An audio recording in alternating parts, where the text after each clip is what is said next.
ओम शांति। 25/4/24 के महावाक्य। मीठे बच्चे, यह पुरुषोत्तम युग ही गीता एपिसोड है। इसमें ही तुम्हें पुरुषार्थ कर उत्तम पुरुष अर्थात देवता बनना है। बाबा ने पूछा, किस एक बात का सदा ध्यान रहे तो बेड़ा पार हो जाएगा। बाबा ने कहा, सदा ध्यान रहे कि हमें ईश्वरीय संग में रहना है तो भी बेड़ा पार हो जाएगा। अगर संग दोष में आए, संशय आया तो बेड़ा विषय सागर में डूब जाएगा। बाप जो समझाते हैं उसमें बच्चों को जरा भी संशय नहीं आना चाहिए। बाप तुम बच्चों को आप समान पवित्र और नॉलेजफुल बनाने आए हैं। बाप के संग में ही रहना है। ओम शांति। भगवानुवाच, बच्चे जानते हैं कि बाप वही राजयोग सिखला रहे हैं जो 5000 वर्ष पहले भी समझाया था। बच्चों को मालूम है, दुनिया को तो मालूम नहीं है, तो फिर पूछना चाहिए गीता का भगवान कब आया। भगवान जो कहते हैं मैं राजयोग सिखलाकर तुमको राजाओं का राजा बनाता हूँ, वह गीता एपिसोड कब हुआ था ये पूछना चाहिए। यह बात कोई भी नहीं जानते हैं। तुम अब प्रैक्टिकल सुन रहे हो। गीता का एपिसोड होना भी चाहिए कलयुग अंत और सतयुग आदि के बीच में। आदि सनातन देवी देवता धर्म की स्थापना करते हैं तो जरूर संगम पर ही आएंगे। पुरुषोत्तम संगम युग है जरूर। भल पुरुषोत्तम वर्ष गाते हैं परंतु विचारों को पता नहीं है। तुम मीठे मीठे बच्चों को मालूम है उत्तम पुरुष बनाने के लिए अर्थात मनुष्य को उत्तम देवता बनाने के लिए बाप आकर पढ़ाते हैं। मनुष्यों में उत्तम पुरुष ये देवताएं लक्ष्मी नारायण हैं। मनुष्य को देवता बनाया इस संगम युग पर। देवताएं जरूर सतयुग में ही होते हैं, बाकी सब हैं कलयुग में। तुम बच्चे जानते हो हमें संगम युगी ब्राह्मण यह पक्का पक्का याद करना है, नहीं तो अपना कुल कभी किसको भूलता नहीं है। परंतु यहाँ माया भुला देती है। हम ब्राह्मण कुल के हैं फिर देवता कुल के बनते हैं। अगर यह याद रहे तो बहुत खुशी रहे। तुम पढ़ते हो राजयोग, समझाते हो, अब फिर भगवान गीता का ज्ञान सुना रहे हैं और भारत का प्राचीन योग भी सिखा रहे हैं। हम मनुष्य से देवता बन रहे हैं। बाप ने कहा है काम महाशत्रु है, इन पर जीत पाने से तुम जगत जीत बनते हो। पवित्रता की बात पर कितनी आर्ग्यू करते हैं। मनुष्यों के लिए विकार तो जैसे एक खजाना है। लौकिक बाप से यह वर्षा मिला हुआ है। बालक बनते हैं तो पहले पहले बाप का यह वर्षा मिलता है। शादी बर्बादी कराते हैं और बेहद का बाप कहते हैं काम महाशत्रु है, तो जरूर काम को जीतने से ही जगत जीत बनेंगे। बाप जरूर संगम पर ही आए होंगे। महाभारी महाभारत लड़ाई भी है, हम भी यहाँ जरूर हैं। ऐसे भी नहीं सब फट से काम पर जीत पाते हैं। हर बात में टाइम लगता है। मुख्य बात बच्चे यही लिखते हैं कि बाबा हम विषय वैतरणी नदी में गिर गए, तो जरूर कोई ऑर्डिनेंस है। बाप का फरमान है काम को जीतने से तुम जगत जीत बनेंगे। ऐसे नहीं जगत जीत बनकर फिर विकार में जाते होंगे। जगत जीत यह लक्ष्मी नारायण है। इनको कहा जाता है संपूर्ण निर्विकारी। देवताओं को सब निर्विकारी कहते हैं। जिसको तुम राम राज्य कहते हो वह है वाइसलेस वर्ड, यह है विशेष वर्ड, अपवित्र ग्रस्त आश्रम। बाबा ने समझाया है तुम पवित्र ग्रस्त आश्रम के थे, अब 84 जन्म लेते लेते अपवित्र बने हो। 84 जन्मों की ही कहानी है। नई दुनिया जरूर ऐसी वाइसलेस होनी चाहिए। भगवान जो पवित्रता का सागर है वही स्थापना करते हैं। फिर रावण राज्य भी जरूर आना है।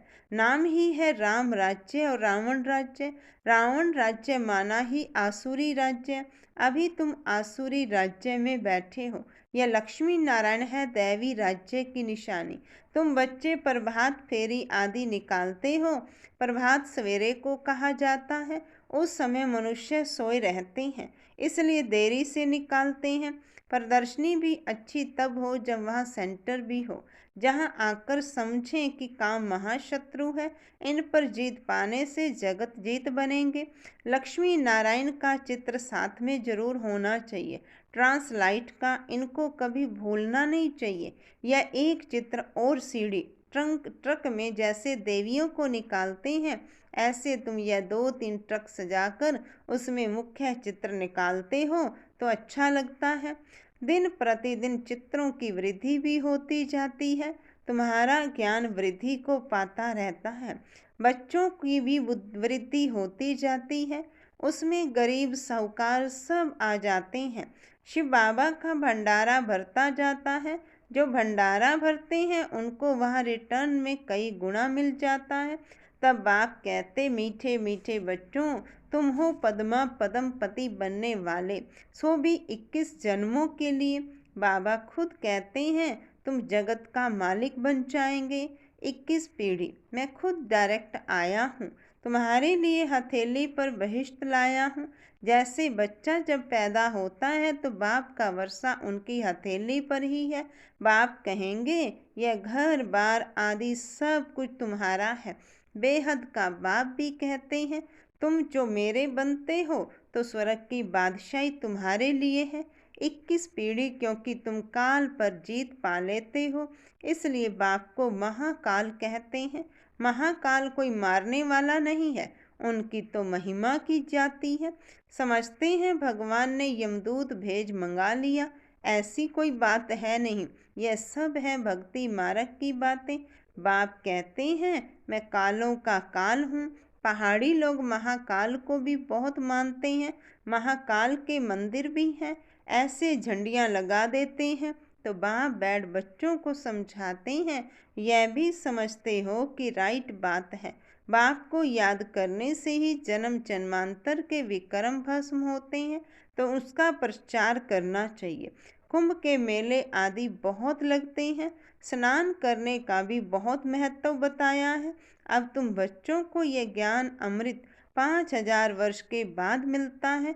वास्तव में इसका नाम अमृत नहीं है, यह तो पढ़ाई है। यह सब है भक्ति मार्ग के नाम। अमृत नाम सुनकर चित्रों में पानी दिखाया है। बाप कहते हैं मैं तुमको राजयोग सिखलाता हूँ, पढ़ाई से ही उच्च पद मिलता है, सो भी मैं पढ़ाता हूँ। भगवान का कोई ऐसा सजा हुआ रूप तो है नहीं, यह तो बाप इसमें आकर पढ़ाते हैं, पढ़ाकर आत्माओं को आप समान बनाते हैं। खुद लक्ष्मी नारायण थोड़े ही हैं जो आप समान बनाएंगे। आत्मा पढ़ती है, उसको आप समान नॉलेजफुल बनाते हैं। ऐसे नहीं भगवान भगवती बनाते, उन्होंने श्री कृष्ण को दिखाया है, वह कैसे पढ़ाएंगे। सतयुग में पतित थोड़े ही होते हैं, श्री कृष्ण तो होता ही है सतयुग में। फिर कभी भी श्री कृष्ण को तुम नहीं देखेंगे। ड्रामा में हर एक के पुनर्जन्म का चित्र बिल्कुल न्यारा होता है।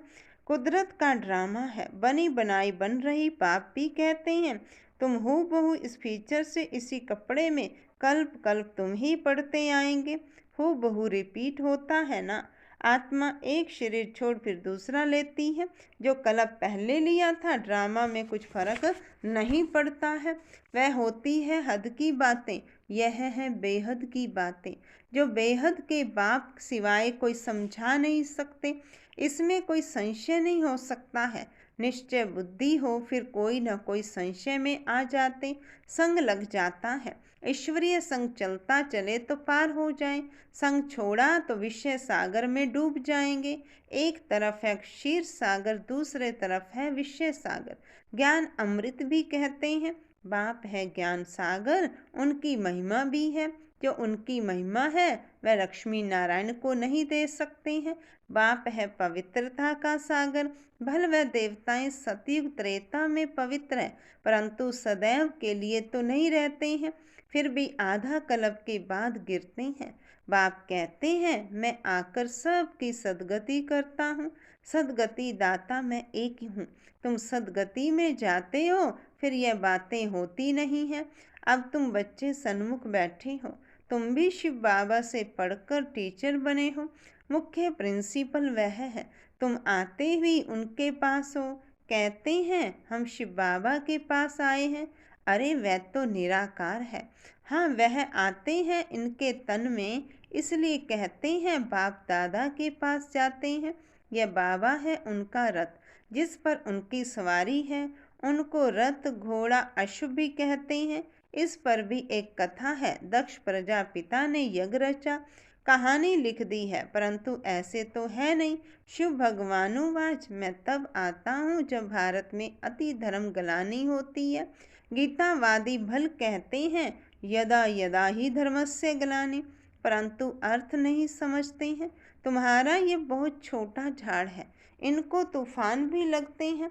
नया झाड़ है ना, फिर यह फाउंडेशन भी है। इतने अनेक धर्मों के बीच में एक आदि सनातन देवी देवता धर्म का सैपलिंग लगाते हैं। कितनी मेहनत है। औरों को मेहनत नहीं लगती है, वह ऊपर से आते रहते हैं। यहाँ तो जो सतयुग त्रेता में आने वाले हैं, उन्हों की आत्माएं बैठ पड़ती हैं। जो पतित हैं उनको पावन देवता बनाने लिए बाप बैठ पढ़ाते हैं। गीता तो यह भी बहुत पढ़ते थे, जैसे अब आत्माओं को याद कर दृष्टि दी जाती है तो पाप कट जाएं। भक्ति मार्ग में फिर गीता के आगे जल रखकर बैठ पड़ते हैं। समझते हैं पितरों का उद्धार होगा, इसलिए पितरों को याद करते हैं। भक्ति में गीता का बहुत मान रखते थे। अरे बाबा कोई कम भगत था क्या? रामायण आदि सब पढ़ते थे, बहुत खुशी होती थी। यह सब पास्ट हो गया। अब बाप कहते हैं बीती को चितवो नहीं, बुद्धि से सब निकाल दो। बाबा ने स्थापना, विनाश और राजधानी का साक्षात्कार कराया तो वह पक्का हो गया।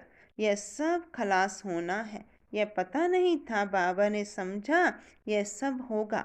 देरी थोड़े ही है, हम जाकर फलाना राजा बनूंगा। पता नहीं बाबा क्या क्या समझते रहते थे। तुम बच्चे जानते हो बाबा की प्रवेशता कैसे हुई? यह बातें मनुष्य नहीं जानते हैं। ब्रह्मा विष्णु शंकर का नाम तो लेते हैं, पर इन तीनों में से भगवान किस में प्रवेश करते हैं अर्थ नहीं जानते। वो लोग विष्णु का नाम लेते हैं, अब वह तो है देवता, वह कैसे पढ़ाएंगे? बाबा खुद बतलाते हैं मैं इनमें प्रवेश करता हूँ, इसलिए दिखाया है। ब्रह्मा द्वारा स्थापना, वह पालना और वह विनाश, यह बड़ी समझने की बातें हैं। भगवानुवाच, मैं तुमको राजयोग सिखलाता हूँ। वह भगवान कब आया जो राजयोग सिखलाया और राजाई पद दिलाया? यह अभी तुम समझते हो। 84 जन्मों का राज भी समझाया है, पूज्य पुजारी का भी समझाया है। विश्व में शांति का राज्य इन लक्ष्मी नारायण का था ना, जो सारी दुनिया चाहती है। जब लक्ष्मी नारायण का राज्य था तो उस समय सब शांति धाम में थे। अब हम श्रीमत पर यह कार्य कर रहे हैं, अनेक बार किया है और करते रहेंगे। यह भी जानते हैं कोटों में कोई निकलेगा, देवी देवता धर्म वालों को ही टच होगा। भारत की ही बात है, जो स्कूल के होंगे वह निकल रहे हैं और निकलते रहेंगे। जैसे तुम निकले हो वैसे और प्रजा भी बनती रहेगी। जो अच्छा पढ़ते वे अच्छा पद पाते हैं। मुख्य है ज्ञान योग, योग के लिए भी ज्ञान चाहिए, फिर पावर हाउस के साथ योग चाहिए। योग से विक्रम विनाश होंगे और हेल्दी वेल्दी बनेंगे, पास विद ऑनर भी होंगे। अच्छा, मीठे मीठे सिक्की लदे बच्चों प्रति माता पिता बाप दादा का याद प्यार और गुड मॉर्निंग। रूहानी बाप की रूहानी बच्चों को नमस्ते। हम रूहानी बच्चों की रूहानी बाप दादा को नमस्ते बाबा, नमस्ते, गुड मॉर्निंग। धारणा के लिए मुख्य सार। पहली पॉइंट, जो बात बीत गई उसका चिंतन नहीं करना है। अब तक जो कुछ पढ़ा उसे भूलना है, एक बाप से सुनना है और अपने ब्राह्मण कुल को सदा याद रखना है। दूसरी पॉइंट, पूरा निश्चय बुद्धि होकर रहना है, किसी भी बात में संशय नहीं उठाना है। ईश्वरीय संग और पढ़ाई कभी भी नहीं छोड़ना है। वरदान है, रूहानी माशूक की आकर्षण में आकर्षित हो, मेहनत से मुक्त होने वाले रूहानी आशिक भव। रूहानी माशूक की आकर्षण में आकर्षित हो, मेहनत से मुक्त होने वाले रूहानी आशिक भव। माशूक अपने खोए हुए आशिकों को देख खुश होते हैं। रूहानी आकर्षण से आकर्षित हो अपने सच्चे माशूक को जान लिया, पा लिया, यथार्थ ठिकाने पर पहुंच गए। जब ऐसी आशिक आत्माएं इस मोहब्बत की लकीर के अंदर पहुंचती हैं तो अनेक प्रकार की मेहनत से छूट जाती हैं, क्योंकि यहाँ ज्ञान सागर के स्नेह की लहरें, शक्ति की लहरें सदा के लिए रिफ्रेश कर देती हैं। यह मनोरंजन का विशेष स्थान, मिलने का स्थान आप आशिकों के लिए माशूक ने बनाया है। स्लोगन है, एकांतवासी बनने के साथ साथ एक नामी और एकानामी वाले बनो।